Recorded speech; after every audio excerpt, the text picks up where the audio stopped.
Michael Spinosa, welcome to the Buy, Grow, Sell podcast. Well, thank you for having me. I really appreciate it, Simon. My pleasure indeed. Michael, I know we're going to chat about a lot of things today, and we'll probably spend a little bit of time talking about your business, Unleashed Technologies, which I know you exited from. Maybe just for our audience, could you give us a little bit of background and kind of what led to you sort of starting that company? So, do you just want that business background, or do you want a little bit of that personal background? I can do I both. think what I think whatever works for you. I'm happy to All roll with right. Okay. I can do that. it. So, from a business background, um, I come from a family that has never really had an entrepreneur in in the thing. So what's interesting is I think my father kind of steered me that way at a young age without realizing it. Even though he was not saying it, he was kind of pointing me in that direction. I started my career out. I graduated during the dot-com bust. So I started with no work. I I was immediately hired. I was given a BMW and an $80,000 paycheck. And you have to remember, I think this was circa 2001, right? So Yeah, 80,000 a day might be viewed differently than it was in 2001, right? Right out of college, they're like, "You can turn a computer on? You're the guy." That yeah. lasted 2 weeks. 2 Oh, weeks, and no. then that was gone. I was living up in Boston, Massachusetts, which makes me a Patriots, Red Sox, Celtics, Bruins fan, all of it. And my family's from that region. So I ended Cool. up tucking tail and moving back to Maryland because I needed to get on my feet. And I was in development. I graduated with a computer science bachelor's, and I ended up doing 3 systems inside the White House at that time: SBA, ICS, and another system. Recently So retired. for the layman, what does that mean for the layman? You know, there's Oh, sure. the So jargon of so yeah, so the White House itself has the executive residence, and inside the executive residence, people wouldn't understand this, but there's this huge machine running the executive residence, and it's far bigger than you could possibly imagine. And so ICS stands for Inventory Control System, trying to control everything that's in that place, every piece of inventory, everything that they have. The Small Business Administration is SBA, means the contracts. So like all the different contracts that they had a system that managed that. And then the third system was time and attendance was very important at that time. Different time now, but you know, clock in, clock out, right? Like oh yeah, tracking everybody's time no matter what. So those were 3 systems, and if I could even date myself, those were built in VB.NET over Citrix mainframe is how they were yeah. delivered, right? So when you say that stuff to people now, they're like, "How old are you?" You know, so and .NET was like the newest of new, right? It was the Yeah. framework. It had just come out.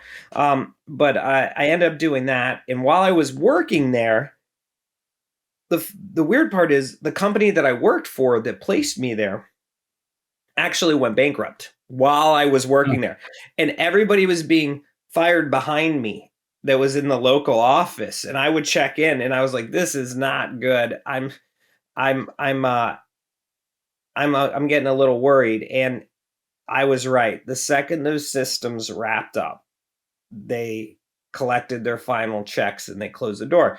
So at this point, I had to make a decision, and I decided, and this is going to come full circle. This is an important part of the story. I was like, there's no money in custom software development. Sounds ludicrous to us now, right? But like you have to understand, I'm like 22 and I'm like, this is 2 bankrupt companies back to back. No fault Yeah. of my own. I'm not an entrepreneur yet. I'm like, I can't do this. So I reset my career. I went from my first job was 70 or $80,000. I think it was 80. I can't remember. And then the next job was like 65 or 70 in that zone. And then I ended up going all the way to help desk level 1 and to restart in IT. And the reason this story is important is because this is where we're going to frame up how Unleashed was born. And so Cool. I reset and I'm making 40 grand a year. And I am not thrilled with this proposition, Simon, not at all. But now I've got this computer science background, this development background, and I've got IT that I've started out. Well, needless to say, I was tremendously overqualified for the position that I took. And this was a good thing because I was quickly escalated through the ranks of this company. So um, for American listeners, there was a company called Macro International. It's very large, like 300, $400 million. And it was purchased by a company called ICF International, which a lot of people are familiar with, which is, I don't know if they're over $1 billion, but they're up there. And I ended up elevating all the way to right before you become a vice president. I have a bachelor's degree. This is an important part of the story.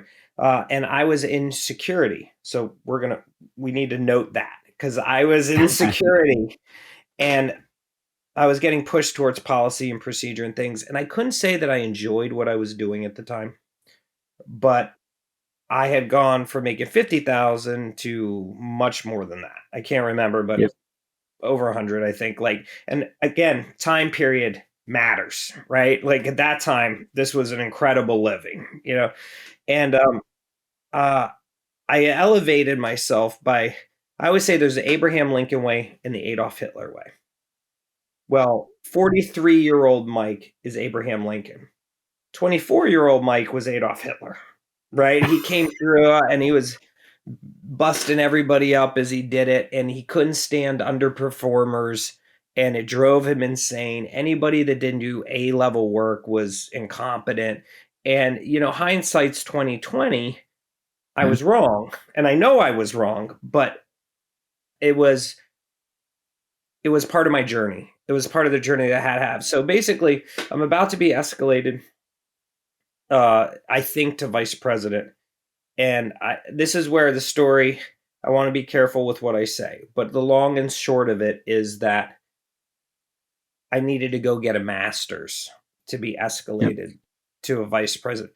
And I said to myself, this isn't right for me. I need to be my own man. I kind of knew it. So I walked downstairs after that meeting and I sat at my desk and I called who is the person I exited with at Unleashed, which was Scott Greenwell. And I said, let's do a web company.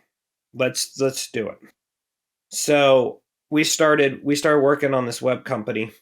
And the best part, I think, about my story is that there's a couple things I did that I feel are less common.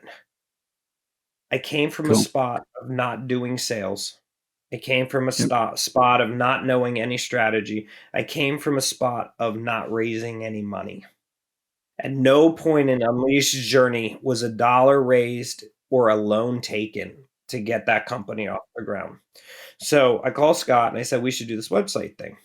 Now, what people don't talk about in their journey is we talk about the iceberg, right?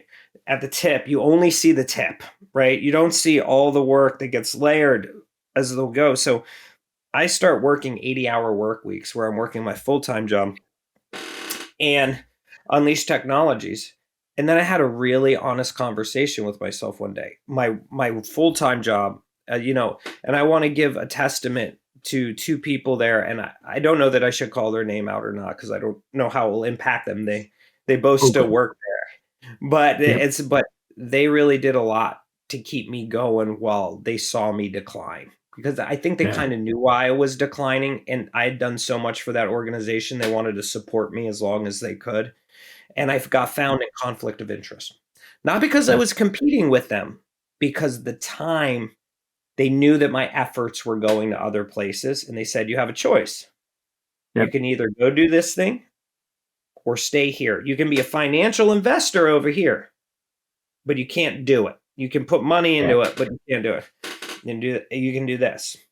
So this is one of the emotional pivot points in my life, because my entire identity has been tied up on climbing the corporate ladder. My father was a lifer at Northrop Grumman. He lived there when it went from Westinghouse to CBS to Northrop Grumman, all the way through. He just boop, boop, boop, boop, boop. He started answering phones in Massachusetts all the way up to upper echelons in the shipping and receiving.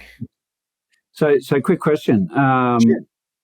How did you find? I mean, I find it interesting seeing people, and I can put my hand up as one of these people as well.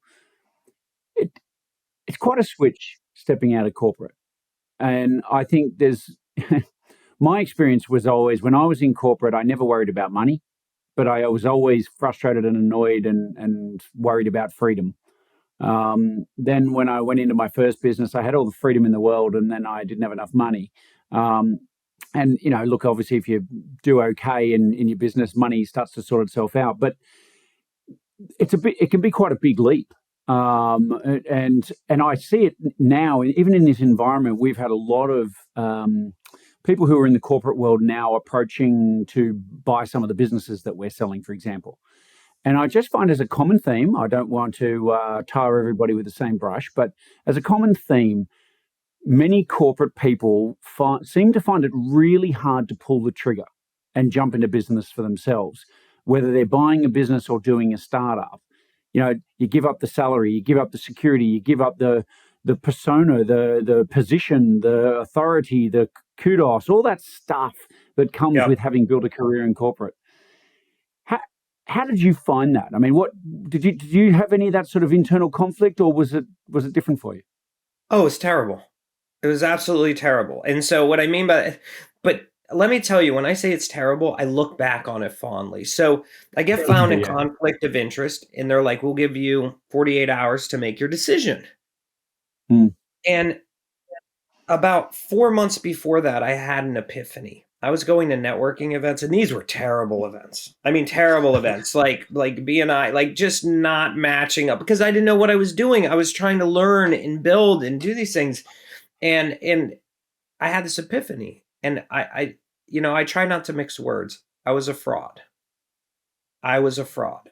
I was Mm. the guy. I was the eternal side hustle guy Mm. that wasn't making the commitment. So now I had gotten the business to a point where Scott was working full time.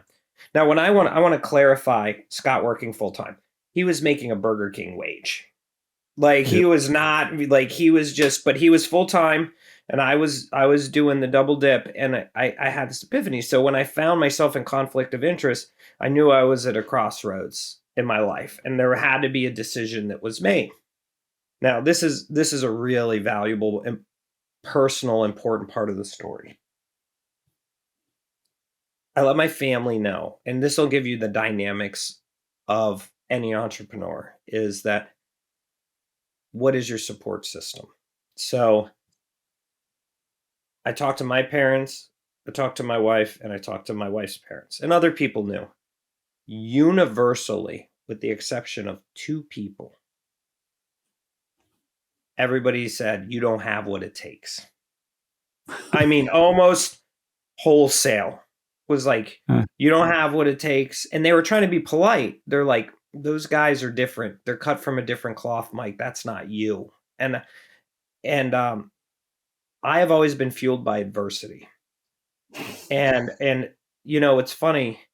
I'll tell a quick story about the person that shocked me the most, and then I'll tell you, um, the two people that supported me.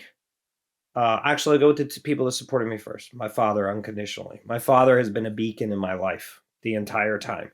He said, Mike, you got to do it. He's like, I have so many regrets in my life being full time corporate for the rest of my life. He's like, if I would have made so many different decisions, but I was raised during, a period where we had no money, and I've always been afraid. I've always been afraid of that, losing that security. And then the other was my wife, and she said, I'd rather be poor and happy than wealthy and miserable.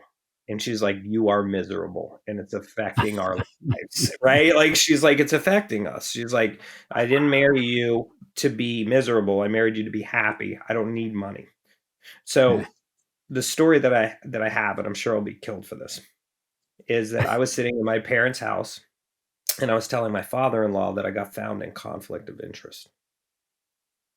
And he goes, oh, I'm sorry to hear that. Well, this is probably for the best. I don't know if you had what it took. And I looked at him on the couch, and this is a wonderful man. He's been unbelievably supportive of my family, but he's not cut from the cloth. He's very much. She's a career teacher. And I said, actually, I quit. I had already made the decision. And we just gazed at each other, and he was not pleased with me, man. He was not pleased. I just married his daughter. Just married his daughter. And we were just staring at each other. And I can only imagine what was going through his head at that time. So I quit. We have a pizza party the last day that I work. I'm planned to start tomorrow, like the following day at Unleashed. My appendix ruptures Oh, during the pizza party. I'm like, something's wrong with me. And they're like, you're fine or whatever. No, I go to the hospital. They do the surgery. I'm in there for 3 days, and there's pictures of me on the laptop in the hospital. Just, like, no time for this. There's zero time for this. So now I'm my independent man, and you wanted to talk about what was that like? I got out of the hospital. I got home. We'd recently bought a house, and it was our first home. It was actually the home of the mayor of Baltimore, D'Alessandro. Beautiful house, 1930 something. Quick advice: if don't buy a house from 1930 something, if you don't want to do work on it every day. But we're sitting there, and this is the part that I was talking about. I said to myself, "What the f have I done? What have I done? I have given away everything that I have worked for up to this point. I'm a nobody." Because when you're raised in that culture, those ranks mean something to you. yeah. They're so valuable to you. And I was at the beginning phase, I was like, I've given up everything. I am nothing. But what I had done was shut the back door. So I think a lot of people talk about like how their spirits are lifted and they're going to go after it. And like the truth is, if you've had success in your corporate career and then you make this switch, that is so much harder than coming from nothing. It is so much harder to walk away from something where you found success and reset to zero. So Unleashed Technologies was truly born in that moment. And I would say it took me a solid 2 or 3 months to understand that, Bill Gates was a CEO. I'm a CEO. Mark Zuckerberg, Elon Musk, whoever it is, I'm not different than them. I'm just at a different scale, and I can wallow in this corporate culture idea, or I can accept the fact that I can be great without anybody telling me I'm great. So I like the fact that you're able to use this sort of as a fuel to drive you. I mean, I think time and time again, it seems that we learn more from our mistakes than our successes. We're driven more by adversity than we are by the easy ride. It's clearly sort of come out in your situation as well. Well, we had no money, so we went and we stole milk crates from the back of Safeway, and we pulled Scott's door off the hinges in our first office. This is real. And we made a desk because we didn't have a desk. And when I say we were broke, we were broke. And we were going through the process of building up. If I told you some of the office nightmares that we had, I mean, they were just unreal. And the lessons learning were tremendous. But I'll stick to the milestones of the exit, like getting to the exit. It was about 2 or 3 years. There was about 2 or 3 years in. I used to pace. I guess I had anxiety and I didn't know it at the time. But like I was always amped and wired and ready to go for everything. And I was outside smoking cigarettes because that's what you do when you're under the gun, and at least what I did. And so I'm pacing nonstop, and I just remember throwing the cigarette down. I'm sure Scott will see this and he'll remember this moment. I said, "We are so average." I just had this epiphany. It had been 3 years, and there was just nothing special about the company that we were building. There was nothing remarkable. It was so hard to face it. We were staring right at it. We would do anything that anybody asked. If we didn't know the tech, we would figure it out, which that's actually a strength, but not at the scale we were doing it. Not in the clip, and like we weren't getting in a direction. I was like, if I had to rate our company today, it'd be a 6 out of 10. I'd give us a 60%. Who wants to do business with a 60% company?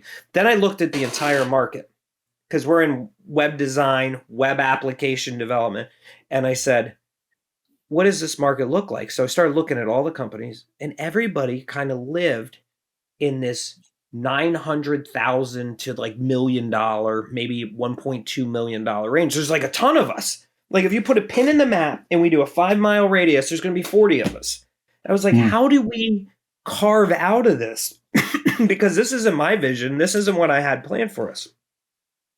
So there was 2 major discoveries at Unleashed that are going to seem more commonplace now, but at the time they put us in, they talk about the true innovators, and I forget what the next step down is, but we were in that middle zone.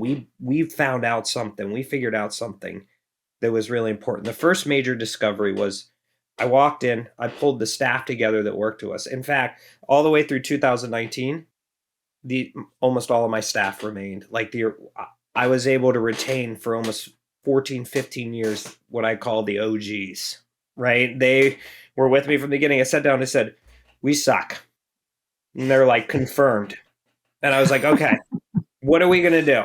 And they're like, I don't know. And I was like, we need to pick a thing. What is our thing? And they're like, the guys start chatting. This is all real time. Like, it's not like they go research and come back. They're like, we got a thing. I was like, tell me about the thing. They're like, it's called Drupal.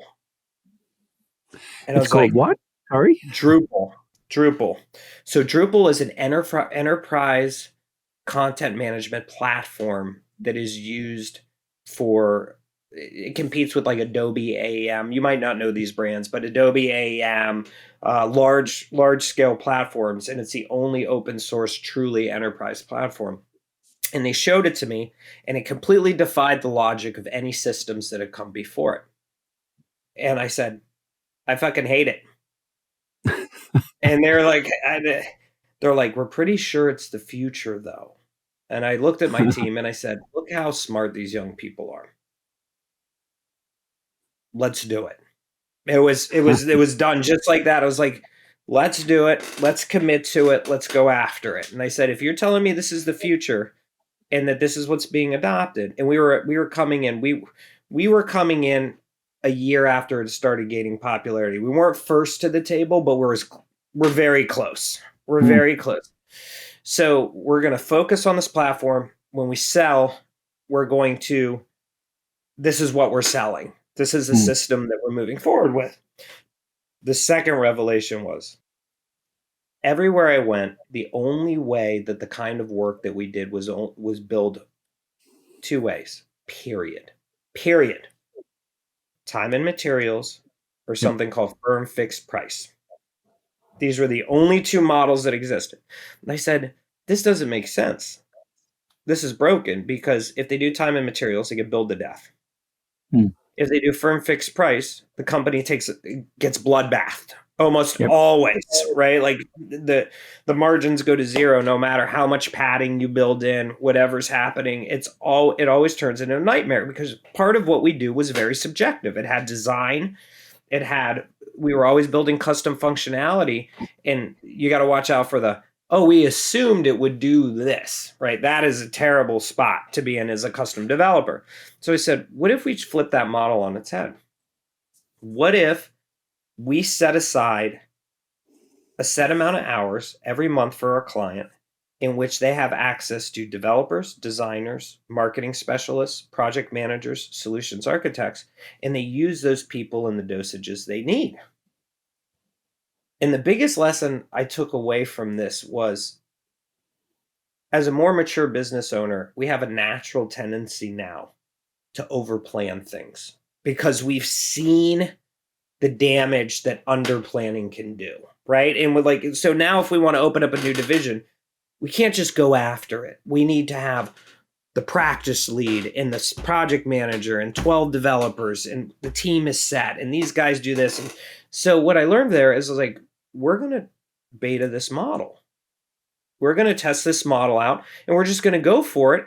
And as we go, we're going to learn. So these were the two major things. So Drupal, and we called it growth packages. We coined that. I think we might own is it trademark the word? It might be, I forget what it is, but it's like a copyright trademark on the actual phrase. And so we decided we were going to go after this. So we start going through the process. I say it's about December. I'm going to get, I don't want to quote years because I'm going to totally mess it up, but I'm going to say around 2010. Okay. Mm-hmm. Like in that zone. We're about to come into January. We've got $7 in the account payroll coming. $7. Personal horror story. During this time, I'm still not, we're at like year 3. I'm making $30,000, $40,000 tops. And you're on 3 years of this. So this is the first time I'm not able to pay my mortgage. We are dumping out a bin of coins, like, like your cruise fund jar. We're short. And it's the first time I ever had to call my father and ask for a loan. And I said, I'm in a tough spot. I need a couple months to do this. Well, fate favors the bold. I meet this group, and I'm going to say them because they changed our lives. They changed our lives forever. And I maintain, even now through Shield 7, I maintain a relationship with them. They were called the United States Naval Institute. And they were with one of the biggest behemoths that anybody had ever heard of, which is American Eagle, still in business today, hundreds of millions, web development firm. And they're looking at us, and it's me, Scott, this really eccentric guy that has the buttons down, 4 buttons with a gold chain. I don't know how we got him, but he was part of our team. Right. And so we're sitting there and she's like, I'm going to have to truncate this. But long story short, she's like, I'm going to pick you. If you get me fired, my brothers will kill you. Exactly. Because she was the daughter. Her name's Mary Ripley, and she's wonderful. Like, we're very close friends. And she said, we're going to kill you. And so her father is the most famous Marine I think that's ever lived. This is John Ripley. He blew up the bridge. I think it's in Da Nang by himself with like one other guy. Like, he's like the super Marine. And then, of course, she has 2 or 3 brothers, all which can kill me handily. And she's like, this is happening. She's like, I'm taking a huge bet on you. So the bet is that you're going to show up. She gave us the largest contract in company history. And we ended up getting flush just very quickly, and we were off to the races. The growth package was born, the Drupal practice was born, and then we started writing our ticket. I mean, we made the Inc. 5000 3 years in a row. We were growing exponentially. We learned a lot about fast growth in that process. That is in a professional services firm. So we made the Inc. 5000 3 years in a row. And I see other firms that make it 9 years in a row, right? They're just blowing it up. And I got to the point where I wasn't able to control the quality of product because we were so custom. And one of the things that I didn't mention is we started going from $500 websites to $1,000 websites, and we jumped to $7,000 websites. Then we jumped to 50,000 websites. And then if you took it till I sold it, I wouldn't even talk to you if it wasn't $150,000 to $200,000 a year, because we were constantly moving upstream. Constantly moving upstream. And we wanted that. So remember, you got a crew of guys. We taught ourselves everything, how to enterprise project manage, how to build large scale projects, how to code correctly. Like, everything that we did, we taught ourselves, and we put ourselves in these enterprise spaces by just constantly learning. There was negative things that came with the culture that I created that, if I'm being honest, is one of the mistakes I made is nothing was ever good enough. Like, wins were rarely celebrated. They could have always been better. Any hiccup in the road was like world ending because we took it so serious. It was so serious to us to be the best that if somebody's like, I don't like that, we'd be like, we blew it. We blew it. They don't like it. pack it up, you know. Yeah. But when we came to that, as we walked through that journey, we ended up diversifying into large application development.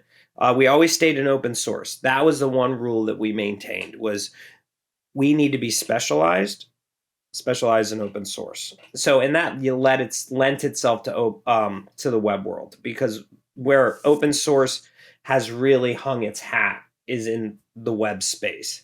Other spaces, it's really floundered and struggled a lot, but in the web space, it's been highly successful for a lot of people.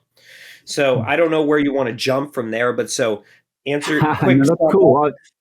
So Yeah, go you, ahead. I mean, the company started in sort of, I think you're saying 2007-ish, and I'm looking, you sort of exited around 2021.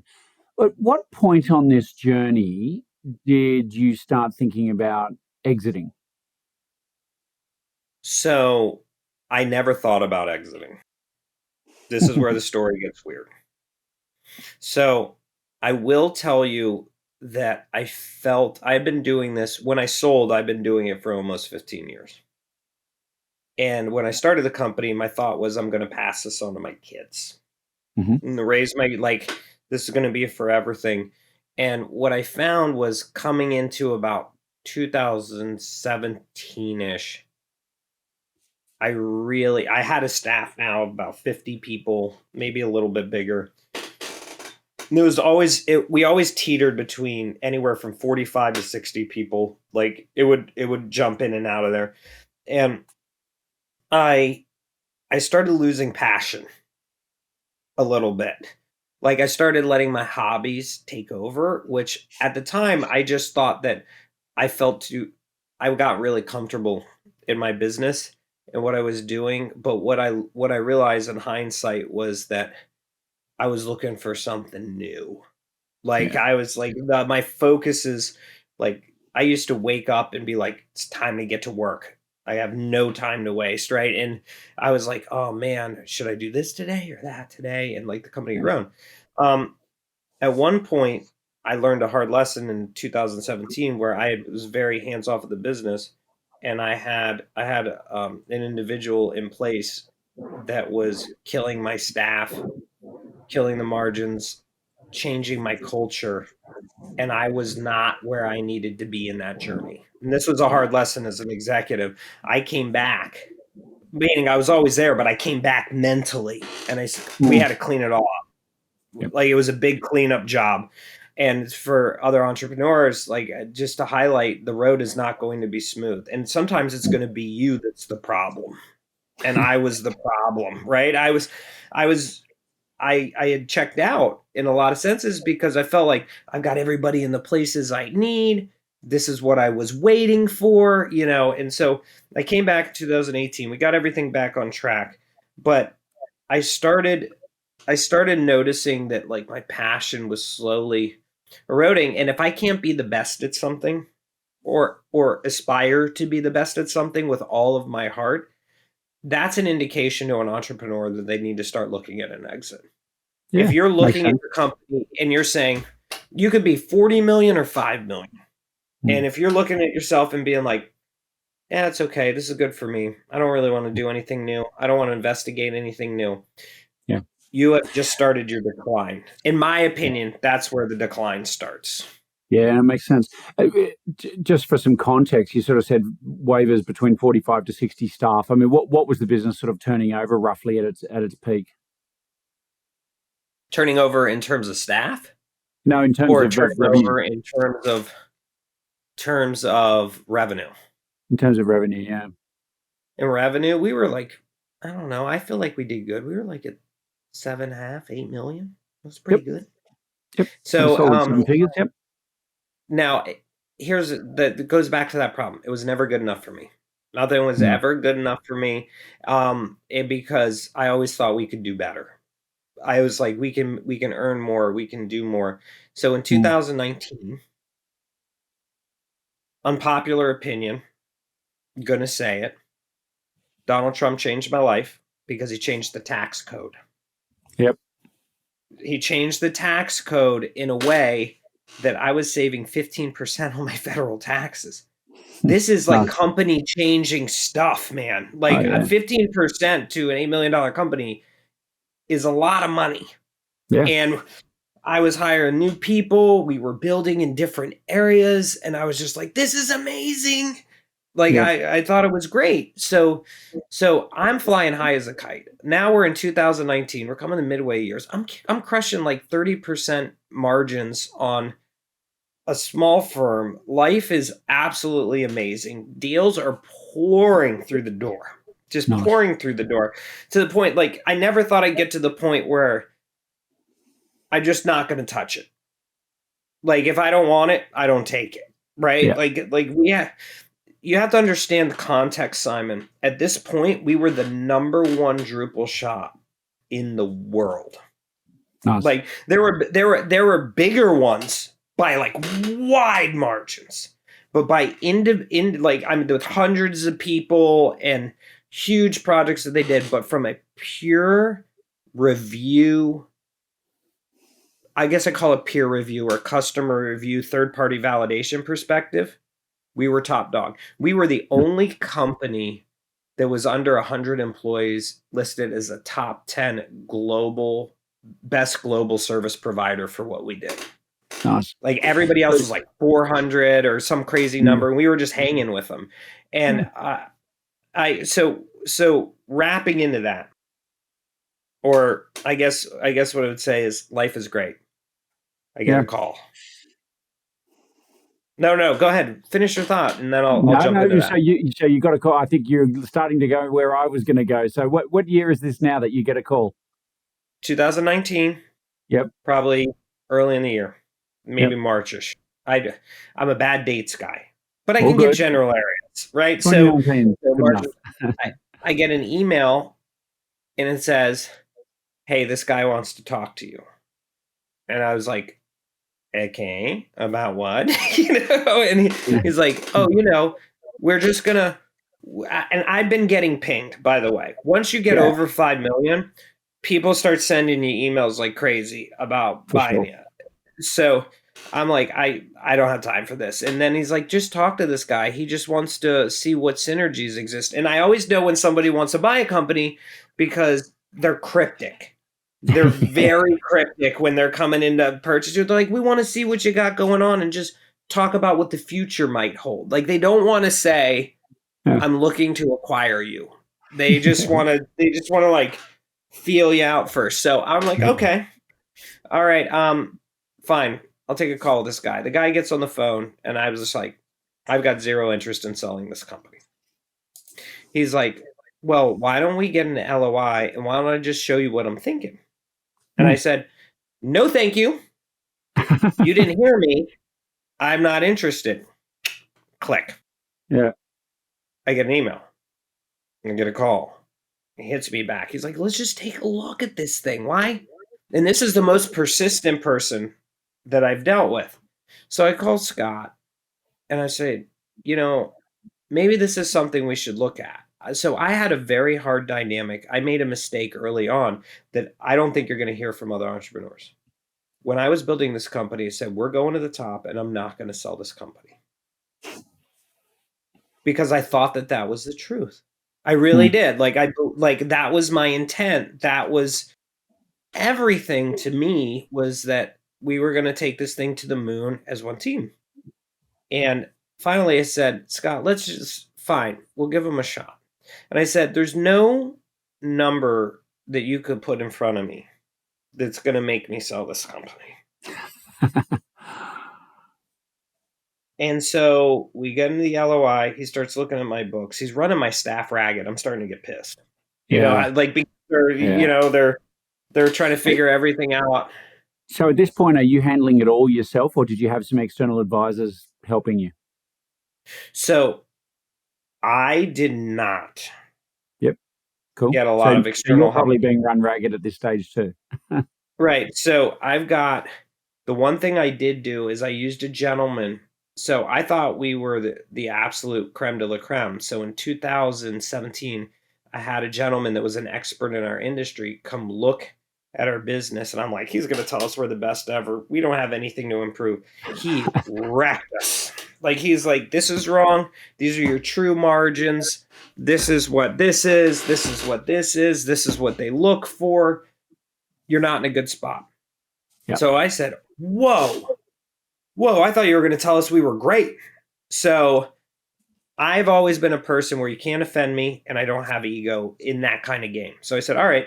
So I spent the whole next year and I got it back almost to the letter. Like the next year, I had him come back in. I said, take another look. Tell me what you think.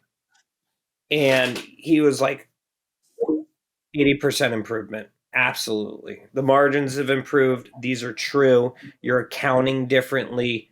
You're tracking all these. There were so many metrics. He's like, you're tracking these things.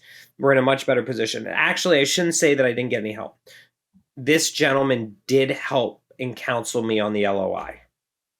So I guess past the LOI, I kind of ran it on my own, but through the LOI, he was my partner and he was my team's partner. He's like, don't accept this, don't do that. This is a trap, that kind of stuff that I didn't know about. So he was an advisor for that. And I would say, I think one of the things that is very dangerous for people is one thing that I never agreed upon, that I would caveat that other people stay out of. If you are selling a company under 10 million, do not take an egg. Like, I might be killing you here, Simon, and I'm sorry for that. But if you're going to give up points, make sure the juice is worth the squeeze. I did not give up points. I said, I'd rather you flat bill me. And if that means they're big numbers, they're big numbers. If that means they're medium numbers, they're medium numbers. But I don't want to lose anything off the transaction because I'm not clearing $50 million. I'm not clearing $60 million. So when taxes rip all that apart, that was a whole different experience. Really eye-opening.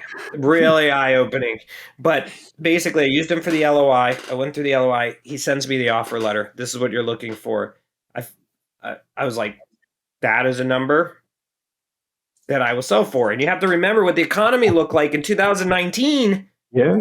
It was akin to when people were getting 8X. It wasn't quite that, but everybody was feeling good. Everybody's feeling great. So you're looking at 5.5 turns on a professional services firm. That's a dream. I think we got 6, actually, to be fair. I think in the end, we got dinged for 0.5 of a turn for, how this goes, some deeper investigation and some contracting. It comes out in due diligence. I mean, I think that's a really good point for people to keep in mind, is that there's the LOI, the offer you get up front, but the offer can change based on due diligence and findings. And, you can be damn sure that the buy side is going to definitely look for things and reasons to knock you down, right? So it's I would say one of the rules that I had was I had been fortunate enough to have a lot of CEO friends that had exited before me. And they were getting smoked on something called net earnout. Yeah. And what I learned is this net earnout, I learned a couple things from friends. One, if you're going to sell your company, protect your salary up front. Tell them exactly what you expect to make. 2, net earnouts are a trap. Not because anybody has ill will necessarily. There's going to be some version of a net earnout on a professional services company because you have to have client retention, and that's what they're really after, right? So what I did is I said the minimum I will take up front is 75% of the number that you've thrown at me. Because I picked the number that I'd be satisfied with if everything went to shit. Yeah. If the whole thing, the wheels came off and everything blowed up, I wouldn't be left holding the bag like all of my 15 years. Yeah. And no money is coming. And that turned out to be a brilliant decision because in March of 2020, we had a major event. Yeah, indeed. Extremely major event.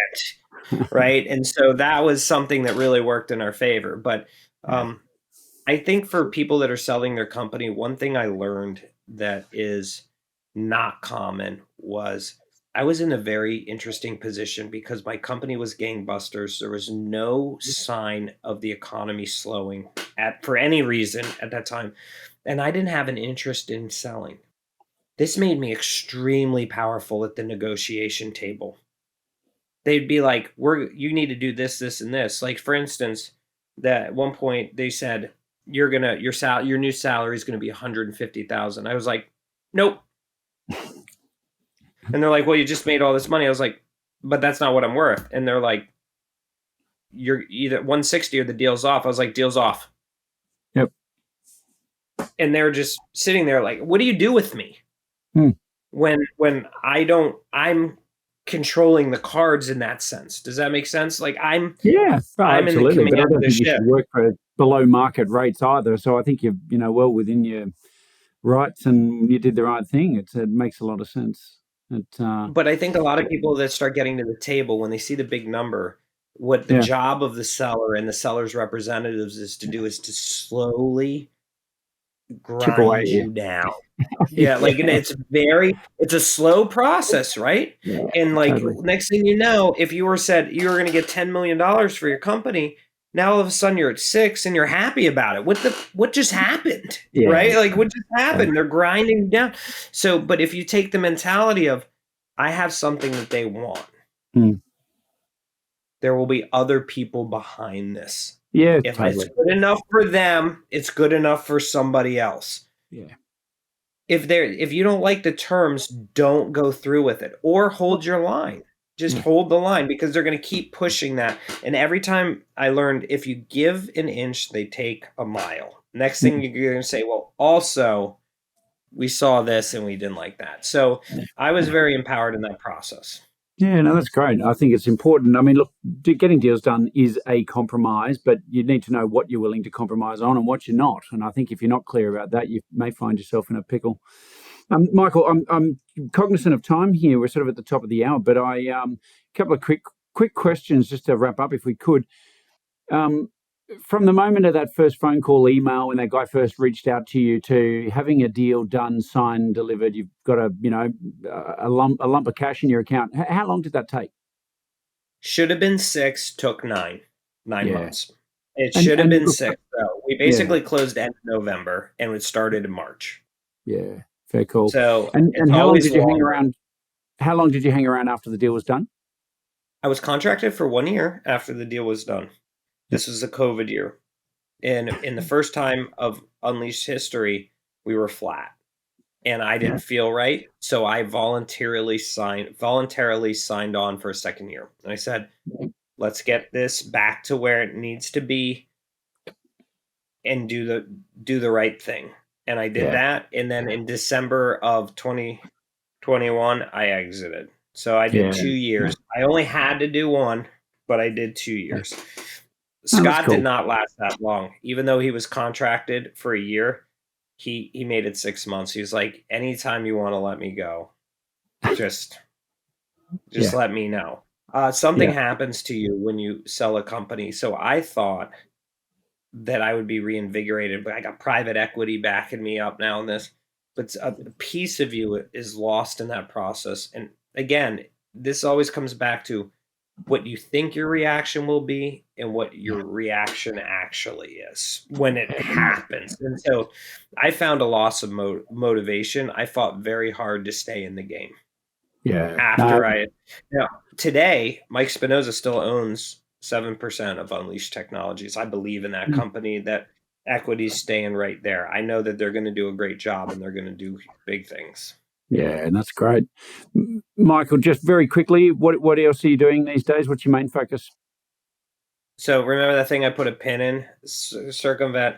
My best friend owned a budding cybersecurity firm known as Shield 7 Consulting.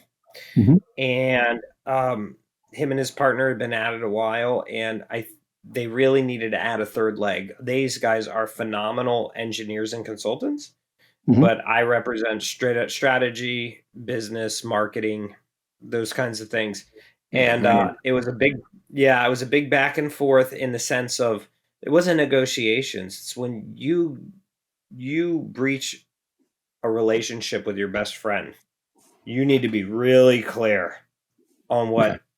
It's not a negotiation. The negotiation wasn't salaries and blah blah blah. The negotiation was, if this goes south, what do we do? Because the friendship is more important than the business. So if this hits a hard line, what are our exit strategies so we can maintain our relationship? Yeah, good advice. And so that was the big talk. But we figured it out, obviously. I'm here as a CEO. It's been about, I guess, since February, so we can call that 6 months. Yep. Cool. We doubled in size since I joined the team, and that I'm not crediting that to me. I'm crediting it to the collective effort, and I mean that. Meaning they've had some great internal accounts that have grown while I'm there. I've been able to take some things off their plate that help them focus on building our existing client set, all those kinds of things. So I like to see us hit 15 or $20 million by 2.5 years from now. Yeah, and good. I'm planning to take this double the size of Unleashed. And then fantastic. I might exit again. Right now, I have 3 companies that I'm invested in. I own a third of another company called Rep Order Management, which is an HVAC commercial HVAC manufacturer's rep software platform, the only one of its kind and the only one that serves that market. We think that can go to 65 million. Yeah, nice. So that's a big one. Sorry, go ahead. No, you're right. I was going to say we've hit our time, but are you okay with people reaching out to you if people would like to connect and chat to you a bit further? Yeah, people. Yes, I will take contact from anybody, and as long as it comes with the right premise, like if you're seeking advice or you just want to talk, absolutely, you can contact me anytime. Yeah, very nice.